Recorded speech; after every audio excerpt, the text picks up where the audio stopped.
नमस्कार मंडळी, स्वागत आहे तुमचं आजच्या एका नवीन ब्लॉगमध्ये। तर सध्या हिवाळ्याचे दिवस चालू आहेत आणि बाजारामध्ये मस्त हिरव्यागार ताज्या भाज्या यायला सुरुवात झाली आहे। त्याच भाज्या वापरून आज आपण काहीतरी नवीन रेसिपी बनवूया। तर इथे मी मातीच्या भांड्यामध्ये पालक डाळ बनवली आहे। नेहमीचंच वरण, पण त्यामध्ये ना थोडंसं पालक चिरून टाकायचं शेवटी, खूप छान चवीला लागतं हे वरण, नक्की करा। एका साईडला मी बटाट्याची भाजी बनवली आहे आणि दुसऱ्या साईडला मी हे बिडाचा तवा गरम करायला ठेवला। त्यावरती कालचं रात्रीचं इडलीचं पीठ उरलं होतं आणि इडलीचं पीठ उरलं ना की असे आम्ही वेगवेगळे प्रकार बनवतो।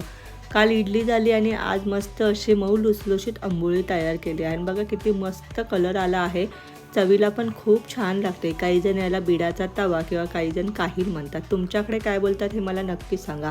चला तर मंडळी, मस्त आजचा बेत आहे बटाट्याची भाजी, पालकची भाजी आणि मऊ लुसलुशीत आंबोळी आणि हा एक घास तुमच्यासाठी। चला करा। व्हिडिओ आवडल्यास व्हिडिओला शेअर, लाईक, सबस्क्राईब करा। Bye bye.